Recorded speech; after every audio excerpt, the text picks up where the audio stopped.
अस्सलामुअलैकुम। बीजापुर के सभी पेंडारी भाइयों की तरफ से मैं रंगीन मस्जिद पेंडारी जमात का चेयरमैन आज के दिन जो गवर्नमेंट से कर्नाटका हिंदुಳಿದ आयोग की तरफ से जो एक सर्वे हो रहा है शिक्षण ಮತ್ತು सामाजिक और जाति गणति का भी है उसके अंदर, वो हिसाब से क्या है हम हमारे लोगों को यानी पेंडारी लोगों को ज़रा जमा के उनको अवेयरनेस लाना, क्योंकि तो खेड़े के ज़्यादा हैं हमारे लोग, वहाँ 38 से 40 गांव हैं हमारे ज़िले के अंदर।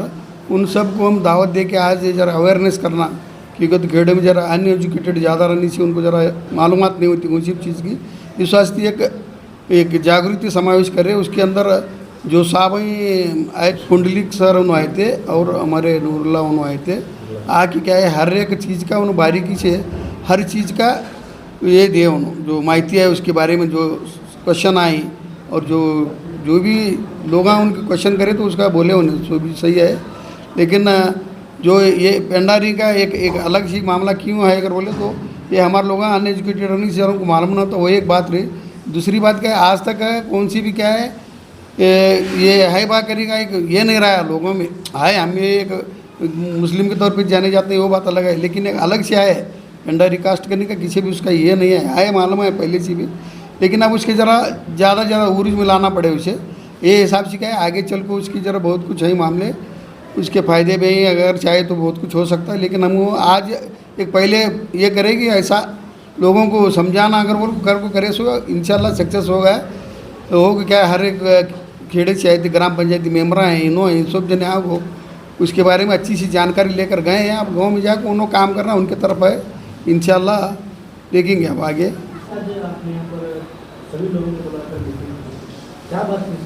बात क्या है वो उसके बारे में जो सर्वे 60 क्वेश्चन है उनका ये दिए उन्होंने,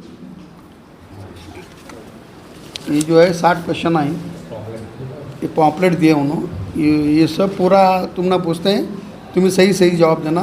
जो भी है 60 साल से बड़ा जो बच्चा है उसका आधार कार्ड मोबाइल के साथ तुम ये करना कनेक्टेड करके तुम रखना घर में, जो घर का बड़ा है उस दिन रहना रोक, जो भी माहिती है पूछते हैं उन्होंने तुम्हें सही उसकी जानकारी देना।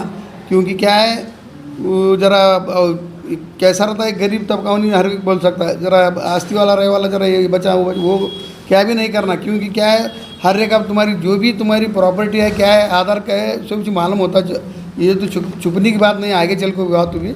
लेकिन आज ही तुम्हें बताए तो गवर्नमेंट के हमारे कौम के लोग इतने हैं वहाँ कर्नाटक में, तो उसका एक उसका अंदाज़ा उनके ऊपर नहीं ये लोग इतने ये लोग इतने इनके हिसाब से एक स्कीम बनाना, जो भी बनाना है उन्हें बना सकते हैं, वो हिसाब से हम करें। आज इंशाल्लाह शुरुआत हुई है।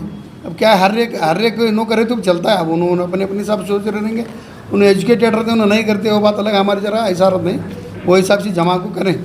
ಸೃಷ್ಟಿಕರ್ತನಾದ ಅಲ್ಲಾಹನ ಮನದಲ್ಲಿ ನೆನೆಸುತ್ತಾ ಇಂದು ನಮ್ಮ ಪೆಂಡಾರಿ ಜಮಾತದ ವತಿಯಿಂದ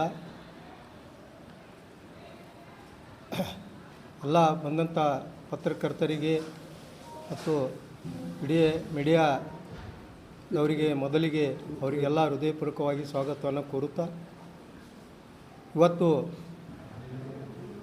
ನಮ್ಮ ಪೆಂಡಾರಿ ಜಮಾತಿನಿಂದ ಏನು ಹಿಂದುಳಿದ ವರ್ಗದಿಂದ ಏನೋ ಒಂದು ಸರ್ವೆ ಕಾರ್ಯವನ್ನು ಅಂದರೆ ಜನಗಣತಿಯನ್ನು ಇದು 22ನೇ ತಾರೀಕಿನಿಂದ ಸರ್ಕಾರ ಹಮ್ಮಿಕೊಂಡಿದ್ದರಿಂದ ಒಂದು ಜನರಿಗೆ ಮಾಹಿತಿ ಕೊಡುವಂಥ ವಿಚಾರವನ್ನು ಇಟ್ಟುಕೊಂಡು ಇಂದು ನಾವು ಒಂದು ಎಲ್ಲ ಬೇರೆ ಗ್ರಾಮಗಳಿಂದ ಮತ್ತು ತಾಲೂಕುಗಳಿಂದ ಮತ್ತು ನಮ್ಮ ನಗರದ ಎಲ್ಲ ನಮ್ಮ ಪೆಂಡಾರಿ ಜಮಾತಿನ ಮುಖಂಡರಿಗೆ ಪ್ರಮುಖರಿಗೆ ಇಲ್ಲಿ ಕರೆದು ಸರ್ವೆ ಬಂದಾಗ ಏನು ಹೇಳಬೇಕು ಏನು ಕೇಳಬೇಕನ್ನತಕ್ಕಂಥ ಒಂದು ವಿಚಾರ ಇಟ್ಟುಕೊಂಡು ಇಲ್ಲಿ ಇವತ್ತು ಹಿಂದುಳಿದ ವರ್ಗದ ಉಪನಿರ್ದೇಶಕರಾದಂಥ ಪುಂಡ್ಲಿಕ್ ಮಾನವರವ್ರನ್ನ ಮಾಹಿತಿಗಾಗಿ ಕರೆಸಿದ್ದೀವಿ. ಅವರು ಜನರಿಗೆ ವಿಸ್ತಾರವಾಗಿ ಮಾಹಿತಿಯನ್ನು ನೀಡಿದ್ದಾರೆ. ಆ ಮಾಹಿತಿಯ ಪ್ರಕಾರ ನಮ್ಮ ಜನರು ಏನು ಮುಖಂಡರು ಏನು ಬಂದಿದ್ದರು ಅವರಿಗೂ ಕೂಡ ಆ ತಮ್ಮ ಊರಲ್ಲಿ ಹೋಗಿ ಅದನ್ನು ಮಾಹಿತಿಯನ್ನು ಅಂದರೆ ಕೇವಲ ಪೆಂಡಾರಿ ಅಷ್ಟೇ ಅಲ್ಲ ಬೇರೆ ಕಾಸ್ಟ್ದವರಿಗೂ ಕೂಡ ನಿಮ್ಮ ಮನೆಗೆ ಬಂದಾಗ ಯಾವ ರೀತಿಯಾಗಿ ನೀವು ಮಾಹಿತಿಯನ್ನು ಕೊಡಬೇಕು. ಅವರು 60 ಕಾಲಮ್ಗಳನ್ನು ಇದ್ದಾವೆ. 60 ಕಾಲಮ್ಗಳಲ್ಲಿ ಏನೇನೋ ವಿಸ್ತಾರವಾಗಿ ಕೇಳ್ತಾರೆ, ಅದನ್ನು ಕೇಳಿ ಅದನ್ನು ಮಾಹಿತಿ ಕೊಡಬೇಕು. ಕೊಟ್ಟು ಏನು ಮನೆ ಒಳಗೆ ಎಷ್ಟು ಜನ ಇದ್ದಾರೆ ಅದನ್ನು ಹೆಸರುಗಳನ್ನು ನೋಂದಣಿ ಮಾಡಬೇಕಂತೇಳಿ ಅದೆಲ್ಲ ಏನು ಉಪನಿರ್ದೇಶಕರು ಬಂದಿದ್ದರು ಅದರ ಪ್ರಕಾರ ಎಲ್ಲ ಮಾಹಿತಿಯನ್ನು ಕೊಟ್ಟಿದ್ದೀವಿ. ಅದೇ ರೀತಿಯಾಗಿ ಇನ್ನು ನಮ್ಮ ಪೆಂಡಾರಿ ಸಮಾಜದ ಜನರಿಗೆ ಕೊಡಿಸುವಂಥ ಉದ್ದೇಶ ಏನಂತ ಹೇಳಿದರೆ, ಅನೇಕ ವರ್ಷಗಳಿಂದ ಇಡೀ ಕರ್ನಾಟಕದಲ್ಲಿ ಸಾಕಷ್ಟು ಹೆಚ್ಚಿನ ಸಂಖ್ಯೆಯಲ್ಲಿ ಪೆಂಡಾರಿ ಇರೋದರಿಂದ ಇದುವರೆಗೂ ಏನು ಅವರಿಗೆ ಮೂಲಭೂತ ಸೌಕರ್ಯಗಳನ್ನು ಸಿಕ್ಕಿಲ್ಲ. ಅವರು ಶೈಕ್ಷಣಿಕವಾಗಿ ಸಾಮಾಜಿಕವಾಗಿ ಅವರು ಯಾವುದೋ ಕೆಲಸವನ್ನು ಮಾಡಿಕೊಂಡಿಲ್ಲ. ನಮ್ಮ ಪೆಂಡಾರಿ ಜನಾಂಗ ಏನದಲ್ಲ ಹಿಂದುಳಿದಿದೆ, ಅವರಿಗೂ ಕೂಡ ಬೇರೆ ಬೇರೆ ವಿಚಾರಗಳನ್ನು ಇಟ್ಟುಕೊಂಡು ಆ ಉದ್ದೇಶದಿಂದ ಕೂಡ ಇವತ್ತು ನಾವು ಇಲ್ಲಿ ಎಲ್ಲರಿಗೂ ಸಭೆಯನ್ನು ಕರೆದಿದ್ದೀವಿ. ಆದರೆ ಏನು ಅದೇ ರೀತಿಯಾಗಿ ಏನು ನಮ್ಮ ಅಲ್ಪಸಂಖ್ಯಾತರ ಮೈನಾರಿಟಿ ಏನು ಸೌಲಭ್ಯಗಳಾದವು ನಮ್ಮ ಜನರಿಗೆ ಇನ್ನೂ ಕೂಡ ಹೆಚ್ಚಾಗಿ ಗೊತ್ತಿಲ್ಲ. ಅದನ್ನು ಕೂಡ ನಮ್ಮ ಅಲ್ಪಸಂಖ್ಯಾತರ ವ್ಯವಸ್ಥಾಪಕರಾದಂಥ ನೂರ್ ಹಸನ್ ಶೇಖ್ ಇವರು ಕೂಡ ಆಗಮಿಸಿದರು. ಅವರು ಕೂಡ ನಮ್ಮ ಮೈನಾರಿಟಿ ಏನು ಅಲ್ಪಸಂಖ್ಯಾತರೇ ಏನು ಇದ್ದೀವಿ ನಾವು ಅದನ್ನು ಯಾವ್ಯಾವ ಸೌಲಭ್ಯಗಳನ್ನು ಅದಾವ ಅಂತಕ್ಕಂಥದ್ದು ಅವರು ವಿಸ್ತಾರವಾಗಿ ನಮ್ಮ ಜನರಿಗೆ ತಿಳಿಸಿರ್ತಕ್ಕಂಥ ಕೆಲಸ ಆಗಿದೆ. ಅದರ ಜೊತೆಯಲ್ಲಿ ನಮ್ಮ ಏನು ಒಂದು ಪೆಂಡಾರಿ ಜಮಾತಿನಿಂದ ಕೇವಲ ನಮ್ಮ ಪೆಂಡಾರಿ ಜಮಾತಿ ಅಲ್ಲ, ಇಡೀ ಜನಾಂಗಕ್ಕೆ ಒಂದು ಸಂದೇಶವನ್ನು ಕೊಡುವುದು ಮತ್ತು ಏನು ನಮ್ಮೊಂದಿಗೆ ನಾವು ಮಾಹಿತಿ ಕೊಡುವಂಥ ವಿಚಾರಗಳನ್ನು ಇಟ್ಟುಕೊಂಡು ಕಿಸಿಂದ ಈ ಸಭೆ ಕರೆದಿಲ್ಲ. ಆದರೆ ನಮ್ಮ ಒಂದು ಪೆಂಡಾರಿ ಜನರಿಗೆ ಏನು ಸೌಲಭ್ಯಗಳನ್ನು ಅದಾವೆ ಅದಕ್ಕೆ ವಂಚಿತರಾಗಿದ್ದಾರೆ, ಅದು ಮಾಹಿತಿ ಇಲ್ಲ. ಅದು ಮಾಹಿತಿ ಕೊಡುವ ಉದ್ದೇಶದಿಂದ ಇವು ಎರಡೂ ಕಾರ್ಯಕ್ರಮಗಳನ್ನು ಒಂದು ಕಡೆ ನಾವು ಮಾಡಿಕೊಂಡಿದ್ದೀವಿ. ಅದಕ್ಕೆ ಏನದಲ್ಲ ಇವತ್ತು ಮುಂದಿನ ದಿನಗಳಲ್ಲಿ ನಮ್ಮ ಒಂದು ಪೆಂಡಾರಿ ಸಮಾಜದ ಒಂದು ಏನು ಸಂಘಟನೆಯನ್ನು ಗಟ್ಟಿಯಾಗಿ ರಾಜ್ಯ ಮಟ್ಟದಲ್ಲಿ ಒಂದು ಸಂಘಟನೆ ಮಾಡಬೇಕು. ಜಿಲ್ಲಾ ಮಟ್ಟದಲ್ಲಿ ನಮ್ಮ ಜನ ಎಲ್ಲೆಲ್ಲಿ ಇದ್ದಾರೆ ಅಲ್ಲಿ ಎಲ್ಲರನ್ನ ಪ್ರಮುಖವಾಗಿ ಅವರಿಗೆ ಹುದ್ದೆಯನ್ನು ಕೊಟ್ಟು ಅಲ್ಲಿ ಕೂಡ ಒಂದು ಸಂಘಟನೆಗಳನ್ನು ಮುಖಾಂತರ ಒಂದು ಸಮಾವೇಶವನ್ನು ಕೂಡ ಮಾಡಲಿಕ್ಕೆ ನಾವು ಇವತ್ತು ಪ್ರಯತ್ನ ಮಾಡ್ತಾಯಿದ್ದೀವಿ. ಈಗ ಮುಂದಿನ ಬರತಕ್ಕಂಥ ದಿನಮಾನಗಳಲ್ಲಿ ಆ ಕೆಲಸವನ್ನು ನಮ್ಮ ಮೆಹಬೂಬ್ ಸಾಬ್ ಹೊನ್ನಟ್ಗಿ ಅವರ ನೇತೃತ್ವದಲ್ಲಿ ಮತ್ತು ಇಡೀ ನಮ್ಮ ಸಮಾಜದ ಎಲ್ಲ ಮುಖಂಡರನ್ನ ವಿಶ್ವಾಸಕ್ಕೆ ತಗೊಂಡು ಆ ಕೆಲಸವನ್ನು ಮಾಡಲಿಕ್ಕೆ ಪ್ರಯತ್ನ ಮಾಡ್ತೀವಿ. ಅದಕ್ಕೆ ಏನದಲ್ಲ ಈಗ ಬರ್ತಕ್ಕಂಥ ದಿನಗಳಲ್ಲಿ ಅನೇಕ ಸಮಸ್ಯೆಗಳಿದ್ದಾವೆ. ಇವತ್ತು ನಮ್ಮ ಅಲ್ಪಸಂಖ್ಯಾತರಲ್ಲಿ ಸಾಕಷ್ಟು ಬಡ ಕುಟುಂಬಗಳಿದ್ದಾವೆ. ಇವತ್ತು ಅನೇಕ ನಮ್ಮ ಜನ ಇವತ್ತು ಬೀದಿ ಅಡ್ಡಾಡ್ತಿದ್ದಾರೆ. ಅಂಥವಕ್ಕೆಲ್ಲ ಒಂದು ಸರ್ವೆಯನ್ನು ಮಾಡಿ ಇದು ಒಂದು ನಮ್ಮ ಸಂಘಟನೆಯ ಮುಖಾಂತರ ಆ ಜನರಿಗೆ ಮೂಲಭೂತ ಸೌಕರ್ಯಗಳನ್ನು ಒದಗಿಸಿಕೊಡುವಂಥ ಒಂದು ಕೆಲಸವನ್ನು ಮಾಡಲಿಕ್ಕೆ ನಾವು ಇವತ್ತು ನಾವು ಏನು ಪ್ರಮುಖವಾಗಿ ಸಭೆಯನ್ನು ಮಾಡಿದ್ದೇವೆ. ಅದಕ್ಕೆ ಏನದಲ್ಲ ಇವತ್ತು ನಾವು ಎಲ್ಲರೂ ಕೂಡಿ ಇವತ್ತು ನಿರ್ಣಯವನ್ನು ಮಾಡಿದ್ದೇವೆ. ಇನ್ನು ಮುಂದಿನ ಬರತಕ್ಕಂಥ ದಿನಮಾನಗಳಲ್ಲಿ ನಾವು ಎಲ್ಲ ಮುಖಂಡರಿಗೆ ರಾಜ್ಯ ಮಟ್ಟದಲ್ಲಿ ಎಲ್ಲೆಲ್ಲಿದ್ದಾರೆ ಎಲ್ಲ ಮುಖಂಡರಿಗೆ ಕರೆದು ನಾವು ಒಂದು ಸಭೆಯನ್ನು ಮಾಡಿ ಒಂದು ಏನು ಬೇರೆ ಬೇರೆ ಸಮಾಜದವರಿಗೆ ಏನು ಮೂಲಭೂತ ಸೌಕರ್ಯಗಳನ್ನಿದ್ದಾವೆ ಆ ಮೂಲಭೂತ ಸೌಕರ್ಯಗಳನ್ನು ನಮ್ಮ ಮಕ್ಕಳಿಗೆ ಅನುಕೂಲ ಆಗುವಂಥದ್ದು ಮತ್ತು ಶಾಲೆಯ ಶಿಕ್ಷಣದಲ್ಲಿ ಆಗಲಿ ಸಾಮಾಜಿಕವಾಗಿ ಆಗಲಿ ಯಾವುದೇ ಮೂಲಭೂತ ಸೌಕರ್ಯಗಳನ್ನು ಜನರಿಗೆ ಒದಗಿಸಿಕೊಡುವಂಥ ಕೆಲಸವನ್ನು ಮಾಡಲಿಕ್ಕೆ ಇವತ್ತು ನಾವು ರಾಜ್ಯ ಮಟ್ಟದಲ್ಲಿ ಒಂದು ಸಂಘಟನೆ ಮಾಡಲಿಕ್ಕೆ ತಯಾರಾಗಿದ್ದೀವಿ. ಡಾಕ್ಟರ್ ಅಬ್ದುಲ್ ರಜಾಕ್ ಹೊನ್ನೂಟಿಗಿ ಅಂತ ಇದೇ ಬಿಜಾಪುರದಲ್ಲಿ ಕಲಿತು ಈ ಸದ್ಯ ನಾನು ಇರೋದು ಮುಂಬೈಯಲ್ಲಿ ತಾಂತ್ರಿಕ ಶಿಕ್ಷಣದ ಒಂದು ಸಂಸ್ಥೆಯಲ್ಲಿ ಡೈರೆಕ್ಟರ್ ಅಂತೇಳಿ ಕೆಲಸ ಮಾಡಿದ್ದೀನಿ. ಈ ಸಮುದಾಯಕ್ಕೆ ನಾನು ರಿಲೇಟೆಡ್ ಸೊ ಇದೇ ಸಮುದಾಯದಿಂದ ನಾನು ಎದ್ದು ಉನ್ನತ ಶಿಕ್ಷಣ ದೇಶದ ಅತ್ಯುತ್ತಮ ಸಂಸ್ಥೆಗಳಾದ I I T Roorkee, IIT ಬಾಂಬೆಯಲ್ಲಿ ನನ್ನ ಶಿಕ್ಷಣ ಮುಗಿಸಿ ಒಳ್ಳೆಯ ಹುದ್ದೆ ಒಳ್ಳೆಯ ಪೊಸಿಷನ್ ತೊಗೊಂಡಂಥ ಎಕ್ಸ್ಪೀರಿಯನ್ಸ್ ನನಗಿದೆ. ಆ ಬೇಸಿಸ್ ಮೇಲೆ ನಮ್ಮ ಚೇರ್ಮನ್ ಮೆಹಬೂಬ್ ಸಾಬ್ ಹೊನ್ನೂಟ್ಗಿ ಅವರು ಆಹ್ವಾನ ನೀಡಿದಾಗ ನನಗನ್ನಿಸ್ತು ಈ ಯಾವುದೇ ಸಮುದಾಯ, ಯಾವುದೇ ಜಾತಿ, ಯಾವುದೇ ಪಂಗಡ ಬೆಳವಣಿಗೆ ಆಗಬೇಕಾದ್ರೆ ಶಿಕ್ಷಣ ಅದ ಫೌಂಡೇಶನ್. ಆ ಶಿಕ್ಷಣ ಎಷ್ಟು ಇಂಪಾರ್ಟೆಂಟ್ ಇದೆ, ಎಷ್ಟು ಅದ ಮಹತ್ವ ಇದೆ ಅನ್ನೋದು ಅರಿವು ನನಗೆ ಇದೆ. ಅದಕ್ಕೆ ನಾನು ಮುಂಬೈಯಿಂದ ಇಲ್ಲಿ ಬಂದು ಈ ಸಭೆಯಲ್ಲಿ ಶಿಕ್ಷಣದ ಬಗ್ಗೆ ಕೆಲವೊಂದು ವಿಷಯಗಳನ್ನು ನಾನು ಹೇಳಿದೆ.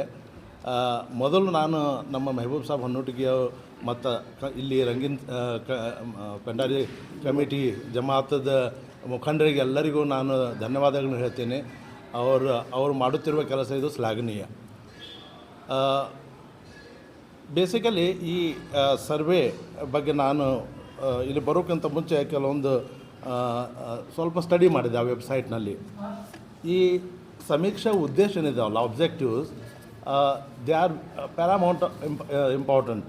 ಯಾಕಂದರೆ ಆ ಉದ್ದೇಶಗಳನ್ನು ನಮ್ಗೆ ತಿಳುವಳಿಕೆ ಇದ್ದರೆ ನಾವು ಆ ಡೈರೆಕ್ಷನ್ದಲ್ಲಿ ನಮ್ಮ ಜನರಿಗೆ ನಾವು ಅದರ ಬಗ್ಗೆ ಅರಿವು ಮಾಡಿಸ್ಬೋದು. ಮತ್ತು ಸೆಪ್ರೇಟ್ ನಾವು ಸಭೆ ಕರೆದು ಅದರ ಡಿಟೇಲ್ನೂ ನಾವು ತಿಳಿಸ್ಬೋದು. ಇದು ಬರೀ ಒಂದು ಸರ್ವೇದಲ್ಲಿ ನಮ್ಮ ಹೆಸರು, ನಮ್ಮ ಉದ್ಯೋಗ, ನಮ್ಮ ಶೈಕ್ಷಣಿಕ ಮತ್ತು ಫೈನಾನ್ಷಿಯಲ್ ಏನು ಕಂಡೀಷನ್ ಇದೆಯಲ್ಲ ಅದನ್ನು ಹೇಳೋಕ್ಕಿಂತ ಅದನ್ನು ಹೇಳೋದು ಅಂತ ಒಂದು ಬೇಸಿಕ್ ಡೇಟಾ ಅದು. ಈ ಬೇಸಿಕ್ ಡೇಟಾ ಯಾಕೆ ಸರ್ಕಾರ ತೊಗೊಳ್ತಾ ಇದ್ದಾರೆ, ಅದರದ್ದು ಆಬ್ಜೆಕ್ಟಿವ್ಸ್ ಏನು, ಸೊ ಅದನ್ನು ನಾನು ತಿಳ್ಕೊಂಡಿದ್ದೆ. ಸೊ ನನ್ನ ಪ್ರಕಾರ ಕರ್ನಾಟಕ ಸರ್ಕಾರದ ಸಮೀಕ್ಷೆ ಉದ್ದೇಶಗಳೇನಪ್ಪ ಅಂದರೆ ನವೀಕರಿತ ಸಾಮಾಜಿಕ ಶೈಕ್ಷಣಿಕ ಮಾಹಿತಿ ಸಂಗ್ರಹ ಮಾಡೋದು. ಇದರಲ್ಲಿ ರಾಜ್ಯದ ಎಲ್ಲ ಸಮುದಾಯಗಳ ಸಾಮಾಜಿಕ, ಶೈಕ್ಷಣಿಕ ಮತ್ತು ಆರ್ಥಿಕ ಸ್ಥಿತಿಗತಿ, ಅವರ ಆದಾಯ ಎಷ್ಟಿದೆ, ಶಿಕ್ಷಣ ಮಟ್ಟ ಏನು, ಉದ್ಯೋಗ ಏನು, ಅವರ ಭೂಸ್ವಾಮ್ಯ ಏನಿದೆ, ಆಸ್ತಿ ಏನಿದೆ, ಇದರ ಕುರಿತು ನವೀಕರಿತ ಮಾಹಿತಿ ಸಂಗ್ರಹಿಸಬಹುದು. ಇದು ಫಸ್ಟ್ ಆಬ್ಜೆಕ್ಟಿವ್. ಅದೇ ಪ್ರಕಾರ ಜಾತಿ ಮತ್ತು ಉಪಜಾತಿಗಳ ಸ್ಥಿತಿ ತಿಳಿದುಕೊಳ್ಳೋದು. ಇಲ್ಲಿ ನಮ್ಮ ಈ ಪೆಂಡಾರಿ ಸಮಾಜದಲ್ಲಿ ಒಂದು ಪ್ರಶ್ನೆ ಇದೆ. ನಾನು ಕಲಿ ಮುಂದೆ ಆ ಪ್ರಶ್ನೆ ಇತ್ತು. ನಮ್ಮಲ್ಲಿ ಮುಸ್ಲಿಮ್ ಅಂತೆ ತಿಳ್ಕೊಂಡು ಅದನ್ನು ಆವಾಗ OBC ರಿಸರ್ವೇಷನ್ ಹಿಂಗೆಲ್ಲ ಮಾಡಿದ್ರು. ಬಟ್ ಇಲ್ಲಿ ಆ ಉಪಜಾತಿ ನೋಂದಣಿ ಇಲ್ಲದ ಕಾರಣ ನಮಗೆ ದೊರಕುವ ರಿಸರ್ವೇಷನ್, ಆ ಸರ್ಟಿಫಿಕೇಟ್ಸು ದೊರಕ್ತಾ ಇಲ್ಲ. ಅದಕ್ಕೆ ಈ ಸರ್ವೆಯಲ್ಲಿ ಅದಕ್ಕೆ ಅವರು ಅವಕಾಶ ಕೊಟ್ಟಿದ್ದಾರೆ. ನೀವು ನಿಮ್ಮ ಧರ್ಮ, ಜಾತಿ, ಉಪಜಾತಿ, ಇಸ್ಲಾಂ, ಮುಸ್ಲಿಂ, ಉಪಜಾತಿ ಅಂದರೆ ನಮ್ಮ ಪೆಂಡಾರಿ, ಸೊ ಇದನ್ನು ನೋಂದಣಿ ಮಾಡುವಂಥ ಒಂದು ಸೌಲಭ್ಯ ಇವರು ಕೊಟ್ಟಿದ್ದಾರೆ. ಅದಕ್ಕಾಗಿ ಹಿಂದುಳಿದ ಮತ್ತು ಅಲ್ಪಸಂಖ್ಯಾತ ಸಮುದಾಯಗಳ ವೈವಿಧ್ಯತೆಯಲ್ಲಿ ಸರಿಯಾಗಿ ಪ್ರತಿಬಿಂಬಿಸಲು ಜಾತಿ ಮತ್ತು ಉಪಜಾತಿಗಳ ವಿವರವಾದ ದಾಖಲೆಗಳನ್ನು ಸಿದ್ಧಪಡಿಸೋದು ಇನ್ನೊಂದು ಆಬ್ಜೆಕ್ಟಿವ್. ಇನ್ನೊಂದು ಪ್ರತ್ಯೇಕ ಹಕ್ಕು, ಮೀಸಲಾತಿ, ರಿಸರ್ವೇಷನ್ ನೀತಿ ಒಂದು ಪಾಲಿಸಿಯವರು ಡಿಫೈನ್ ಮಾಡಿರ್ತಾರೆ. ಆ ಡಿಫೈನ್ ಮಾಡೋದಕ್ಕೆ ಡೇಟಾ ಬೇಕು. ಅದಕ್ಕೆ ಮೀಸಲಾತಿ ಮತ್ತು ಪ್ರೋತ್ಸಾಹಕ ನೀತಿಗಳನ್ನು ಶಿಕ್ಷಣದಲ್ಲಿ, ಉದ್ಯೋಗದಲ್ಲಿ ವೈಜ್ಞಾನಿಕ ಮತ್ತು ಆಧಾರಿತವಾಗಿಸಲು ಸಮೀಕ್ಷಾ ಮಾಹಿತಿ ಬೇಕು. ಇದೊಂದು ಆಬ್ಜೆಕ್ಟಿವ್. ಇನ್ನೊಂದು, ಈ ಡೇಟಾ ತೊಗೊಂಡ ಮೇಲೆ ಅಸಮಾನತೆ ಮತ್ತು ಭೇದ ಭಾವ ನಿವಾರಣೆ ಆಗುತ್ತೆ. ಅಲ್ಲಿ ವಿವಿಧ ಜಾತಿ ಮತ್ತು ಸಮುದಾಯಗಳಲ್ಲಿರುವ ಸಾಮಾಜಿಕ, ಆರ್ಥಿಕ, ಶೈಕ್ಷಣಿಕ ಅಸಮಾನತೆಗಳನ್ನು ಗುರುತಿಸಿ ಅವನ್ನು ಕಡಿಮೆ ಮಾಡಲು ಕಲ್ಯಾಣ ಯೋಜನೆಗಳನ್ನು ರೂಪಿಸಬಹುದು ಸರ್ಕಾರ. ಅದೊಂದು ಆಬ್ಜೆಕ್ಟಿವ್ ಇದೆ. ಸರ್ಕಾರಿ ಯೋಜನೆಗಳ ರೂಪರೇಷೆ ಮತ್ತು ಬಜೆಟ್ ತಯಾರಿ ಅಲ್ಲಿನೂ ಈ ಡೇಟಾ ಉಪಯೋಗ ಮಾಡ್ಬೋದು. ಈ ಸಮೀಕ್ಷೆಯಿಂದ ದೊರಕುವ ಮಾಹಿತಿಯನ್ನು ರಾಜ್ಯ ಬಜೆಟ್ ಮತ್ತು ಅಭಿವೃದ್ಧಿ ಯೋಜನೆಗಳ ತಯಾರಿಗಾಗಿ ಬಳಸುವುದು ಮತ್ತು ಸಂಪನ್ಮೂಲ ಹಂಚಿಕೆ ಮಾಡುವುದರಲ್ಲಿ ಹೆಚ್ಚು ಪರಿಣಾಮಕಾರಿ ಆದಂಥ ಸ್ಟೆಪ್ಸ್ ತೊಗೋಬೋದು. ಆಮೇಲೆ ಕಾನೂನುಬದ್ಧ ಮತ್ತು ಕಡ್ಡಾಯ ಅಗತ್ಯತೆ.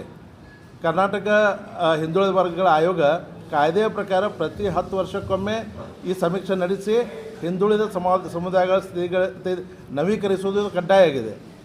ಆ ಪ್ರಕಾರ ಈ ಒಂದು ಸಮೀಕ್ಷೆಯಲ್ಲಿ ಏನು ಮುಂಚೆ ಇರಲಿಲ್ಲೋ ಅದನ್ನೆಲ್ಲ ನಾವು ಆ್ಯಡ್ ಮಾಡ್ಬೋದು. ಈಗ ಮುಂಚೆನೂ ಭಾಳಷ್ಟು ಮಾಹಿತಿಗಳು ಮಿಸ್ ಆಗಿದ್ದಾವೆ. ಅದನ್ನು ಈ ಸಲನೂ ಎಲ್ಲರಿಗೂ ಈ ಅರಬೇರಕ್ಕೆ ಇಂಥ ಸಭೆಯಿಂದ ಅವರಿಗೆ ತಿಳುವಳಿಕೆ ಮಾಡಿಸಿ ಮಿಸ್ ಆಗಲಾರ್ದಂಗೆ ನಾವು ನೋಡ್ಕೋಬೇಕಂತೇಳಿ ಈ ಸಭೆ ಇವತ್ತು ಮಾಡಿದ್ದಾರೆ.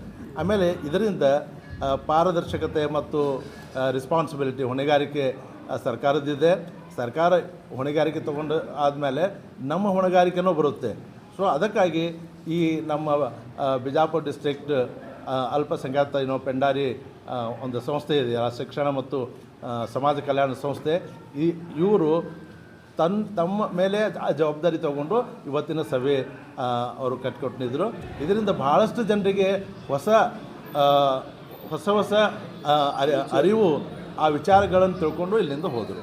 ಸೊ ಅದಕ್ಕಾಗಿ ನಾವು ಎಲ್ಲರಿಗೂ ಧನ್ಯವಾದ ಹೇಳ್ತೀವಿ. 2017 ಮತ್ತು 2018ರಲ್ಲಿ ನಮ್ಮ ನಗರದಲ್ಲಿ ನಮ್ಮ ಪೆಂಡಾರಿ ಸಮಾಜ ಎಷ್ಟಿದೆ ಅಂಥೇಳಿ ಒಂದು ಇದು ತಯಾರು ಮಾಡಿ ಅದನ್ನು ನಾವು ಮನೆಗೆ ಹೋಗಿ ಸರ್ವೆ ಮಾಡಿದ್ದೇವೆ. ಆದರೆ ಅದು ಪೂರಾ ಡೇಟಾ ಪೂರಾ ಆಗಿಲ್ಲ, ಒಂದು ಸ್ವಲ್ಪ ಬೇರೆ ಬೇರೆ ಕಾರಣಗಳಿಂದ. ಈಗ ಮುಂದಿನ ದಿನಗಳಲ್ಲಿ ಇವೆಲ್ಲ ಸಂಪೂರ್ಣವಾಗಿ ಮಾಡಿ ಒಂದು ಡೇಟಾ ತಯಾರು ಮಾಡಿ ಅದಕ್ಕೆ ಆದಷ್ಟು ನಮ್ಮ ನಗರದಾಗ ಎಷ್ಟು ಅದಾವನ್ನು ನಮ್ಗೆ ಗೊತ್ತು ಮಾಡ್ಕೊಳ್ಳೋ ಸಂಬಂಧ ಇದನ್ನು ಮಾಡೇವು.